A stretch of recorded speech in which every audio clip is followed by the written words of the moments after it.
bonjour et bienvenue à votre émission Mouvement et Association. Aujourd'hui, pour inviter, nous recevons un cyberactiviste. Il se nomme Traoré Aboubakar Siriki et il est connu sur la toile sous le pseudo de Wambele Traoré. Bonjour et bienvenue sur notre plateau. Bonjour madame. Alors, qui se cache derrière Wambele Traoré? Comme vous venez de le dire, je suis Aboubakar Traoré Siriki à l'état civil. Sur la toile, sur Facebook, c'est le Wambele Traoré.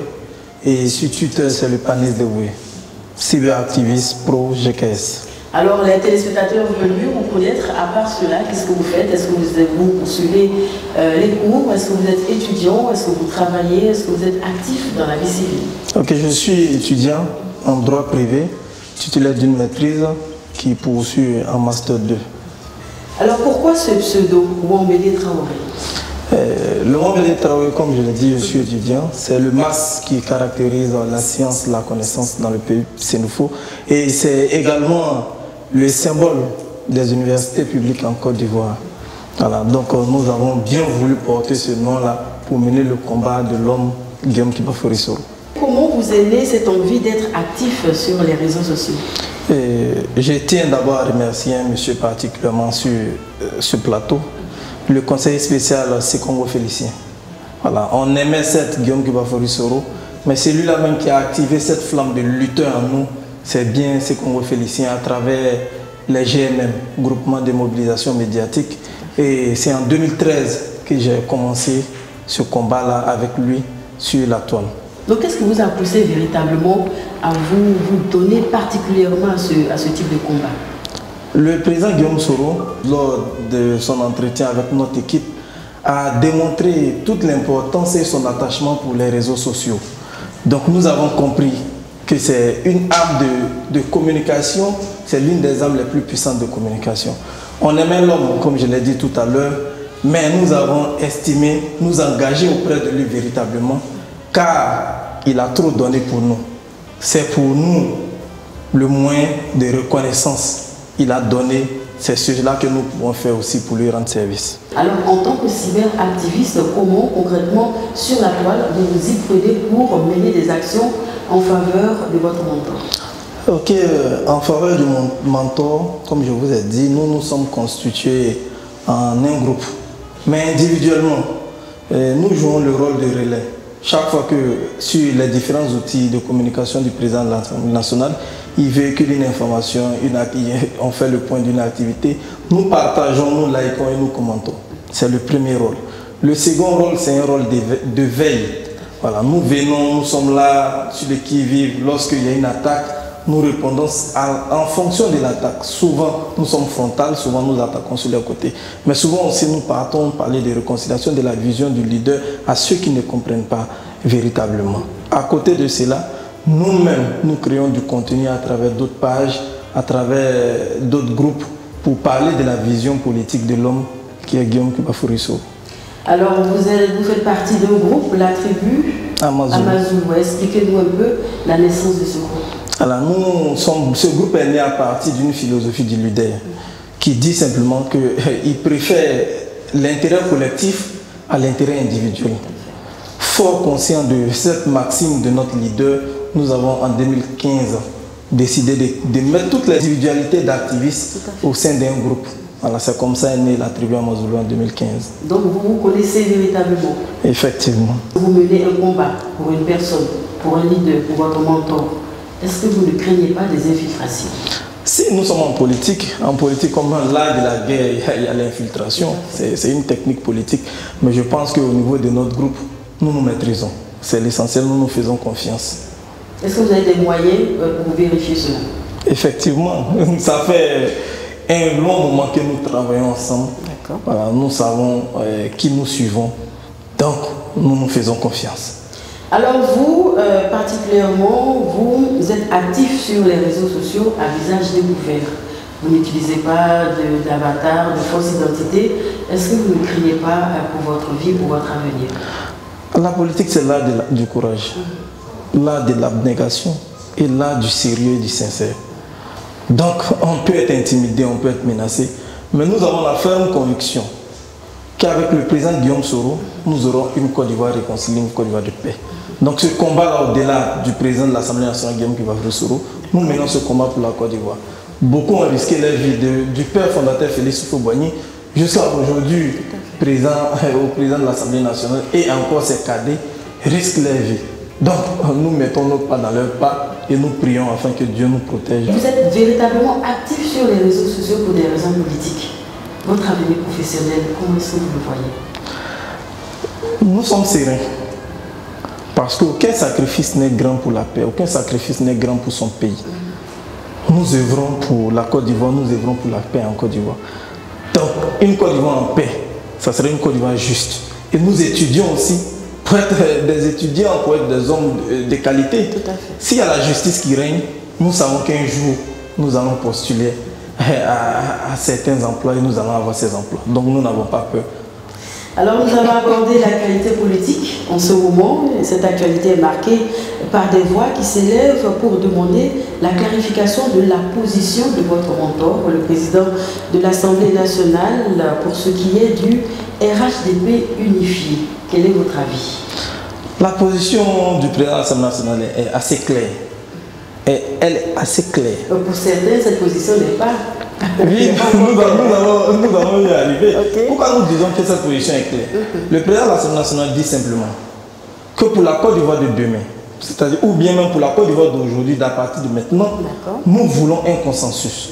Nous voulons régler les problèmes politiques par le dialogue. Il y a quelques acteurs, ces aînés, qui doivent s'asseoir, discuter avec lui-même afin de trouver la meilleure plateforme pour la Côte d'Ivoire. La position est claire. Nous ne voulons plus de division. Il a dit qu'il ne veut plus de division et il ne sera pas acteur de conflit en Côte d'Ivoire. Il se veut rassembleur et il a déjà mené ce combat-là pour arriver au processus des élections. Donc, ce n'est pas l'heure de la division. C'est cette position qu'il adopte. Il n'est pas pour Alassane Ouattara, il n'est pas pour Henri Konan Bédié, il est pour la paix, l'union des enfants de Félix Houphouët-Boigny. Et vous, en tant que citoyen ivoirien, quel est votre avis sur cette position? Mais nous, en tant que jeune génération, c'est cet avis que nous partageons. Nous sommes en phase avec notre leader. C'est-à-dire, nous demandons à nos aînés, à nos pères, de s'asseoir, de discuter. Comme je l'ai dit tout à l'heure, aucun sacrifice n'est grand pour la paix. Il faut laisser ses égos de côté. À un certain moment, s'asseoir et discuter, trouver un consensus. Pour la Côte d'Ivoire, pour les générations futures, quand on aime son pays, on est prêt à tout pour ce pays-là. Alors, nous allons revenir à vos différentes activités sur la toile. Quelles sont les différentes difficultés, les problèmes que vous rencontrez couramment dans l'exercice de votre activité? Dans l'exercice de nos activités sur la toile, nous avons divers problèmes que nous pouvons classifier. Voilà. Et au niveau des débats, souvent nous croisons des personnes qui ne veulent rien comprendre, qui sont bornées, qui sont animées que par des injures. C'est la première difficulté parce que nous disons quelqu'un, une personne qui achète ses passes, c'est pour venir mener, contribuer à l'édification de la nation à travers les débats. Mais souvent nous nous retrouvons avec des personnes, c'est pas facile pour les gérer et souvent nous pouvons nous en prendre, à nous emporter, pardon, mais l'essentiel est que nous arrivons toujours à donner notre position aussi clairement. Voilà. Au-delà de ça, comme vous avez dit, il y a des intimidations, il y a des menaces, mais souvent il y a des achats de conscience. Voilà. Souvent il y a des belles propositions qu'on nous fait, mais nous sommes sûrs d'une chose, le combat que nous menons, quelles que soient les difficultés, nous allons y arriver. Donc nous menons ce combat-là sans céder au chantage, aux difficultés. Le combat que nous menons pour le leader, c'est un combat de bénévoles. Tous ces activistes que vous voyez sur la toile mènent ce combat bénévolement. Souvent, rien en retour, c'est ça? Rien en retour. Souvent même on n'arrive pas à croiser le leader pour lui dire bonjour. Mais nous ne nous offusquons pas. Parce que ce combat que nous menons là, c'est un combat de reconnaissance, comme je l'ai dit en entrée de jeu. C'est un combat de reconnaissance, c'est un combat pour la Côte d'Ivoire. Donc, nous bravons toutes les difficultés pour arriver à terme. Alors vous, en tant que cyberactiviste, vous qui avez un regard sur l'actualité de la Côte d'Ivoire et surtout l'actualité politique, comment est-ce que vous concevez ou bien vous entrevoyez l'avenir politique de la Côte d'Ivoire? C'est vrai que c'est quand nous traversons des difficultés, Nous sommes, la scène politique est émaillée d'injures, des situations pas claires. Chacun sort et dit ce qu'il veut. Comme le leader le disait, en temps de paix, il y a beaucoup d'héros. En temps de paix, il y a beaucoup de personnes qui peuvent se taper la poitrine. Mais nous sommes confiants. Nous demeurons confiants et sereins. La voie de la paix, la voie du pardon, la voie de la réconciliation pourront sortir notre Côte d'Ivoire de l'auberge. C'est vrai, il y a des actions économiques qui sont menées par le président de la République. Nous le félicitons. Nous en sommes fiers pour que la Côte d'Ivoire soit une vitrine. Mais il faut un homme qui va venir prôner aussi le social, le pardon et la réconciliation. Cela va accompagner et cela va faire que les populations pourront bénéficier véritablement des retombées économiques. Et nous pensons que cet homme-là, c'est le président de l'Assemblée nationale qui se donne les voies et moyens pour parler de paix et de réconciliation. Quelle que soit la situation, il est tapé sur tous les côtés, mais il dit lui va œuvrer pour la paix et la réconciliation en Côte d'Ivoire. Et nous pensons que tous les hommes politiques doivent se mettre dans cette lignée, dans cette veine, pour que nous ayons une Côte d'Ivoire réconciliée, une Côte d'Ivoire en paix. Voilà l'avenir de la Côte d'Ivoire, voilà l'avenir politique que nous, jeunes générations, puissions rêver. Alors vous, en tant que meneur, quelles sont les actions que vous pouvez poser en faveur d'une paix véritable en Côte d'Ivoire? Au niveau de la toile, on sait aujourd'hui que c'est un outil puissant de communication. Donc nous avons, au niveau de la tribu Amazulu, créé des rubriques avec nos différents supports, pages et comptes pour véhiculer des messages de paix, des leaders et aussi des hommes et des femmes qui ont marqué la paix dans le monde. Donc nous menons ce combat-là. Et en 2019, voilà, avec la bénédiction de mon président, je vais dire que nous allons passer à la vitesse supérieure en organisant quelques conférences. Nous sommes déjà prêts. Voilà, il reste quelques soucis techniques, sinon nous sommes déjà prêts pour véritablement aller sur le terrain et demander aux populations que ce qui nous reste en Côte d'Ivoire, c'est aller à la recherche de la paix. Et chacun doit y contribuer. Chacun doit apporter son grain de sel pour l'édification de la nation et l'avènement d'un État-nation.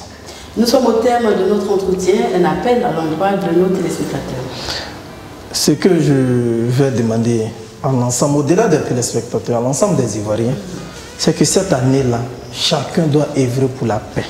Chacun doit œuvrer pour la réconciliation, chacun doit œuvrer pour le pardon, chacun doit œuvrer pour le partage. Nous avons un seul bien commun, c'est la Côte d'Ivoire. Elle périt avec nous. Elle rayonne avec nous. Chers Ivoiriens, allons à la paix, car c'est là il va des générations futures. Nous serons fiers quand nous aurons un pays en paix, un pays hospitalier. Je vous remercie. Merci infiniment d'avoir répondu à notre invitation.